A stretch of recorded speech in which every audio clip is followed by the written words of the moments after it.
मुकुंदनगर येथे कत्तलखान्यांवर स्थानिक गुन्हा शाखेची कारवाई। 120 किलो गोमांस जप्त, 4 गोवंश जनावरांची सुटका।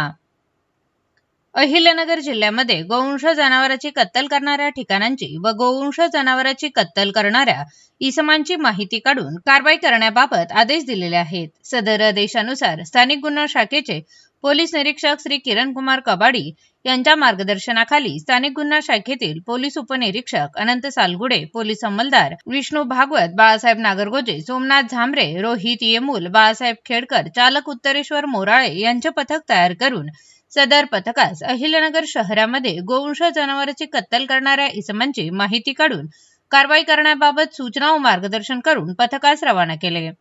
वर नमूद पथक पहाटे अहिल्यानगर शहरामध्ये कत्तलखान्यांची माहिती काढण्याकरिता पेट्रोलिंग करत असताना पथकास गुप्त बातमीदारामार्फत मुकुंदनगर येथे मेहराज मस्जिद दर्गा येथे इसम नामे जाकीर कुरेशी हा त्याच्या साथीदारासह गोवंश जनावरांची कत्तल करत असल्याची माहिती प्राप्त झाली। पथकाने तत्काळ बातमीतील ठिकाणी जाऊन खात्री केली असता सदर ठिकाणी काही गोवंश जनावरे निर्दयतेने चारा पाण्याविना डांबून ठेवलेले व पत्र्याच्या शेडमध्ये गोवंश जनावरांची कत्तल केल्याचे दिसून आले। पथकाने सदर ठिकाणी छापा टाकला असता काही इसम पळून गेले व एक इसमास ताब्यात घेऊन नावगाव विचारले असता त्याने त्याचे नाव जाकीर शब्बीर कुरेशी असे असल्याचे सांगितले।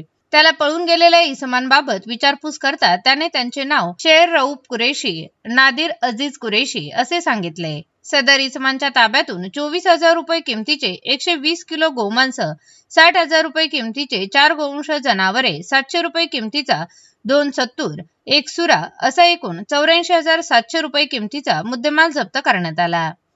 ताब्यातील आरोपींविरुद्ध कॅम्प पोलीस ठाणे येथे गुन्हा रजिस्टर नंबर 213/2026 प्राणी संरक्षण अधिनियम कलम 5A 5B 9 सह प्राण्यांना निर्दयतेने वागविण्याचे कलम 311 प्रमाणे गुन्हा दाखल करण्यात आला असून पुढील तपास अहिल्यानगर कॅम्प पोलीस स्टेशन करत आहे।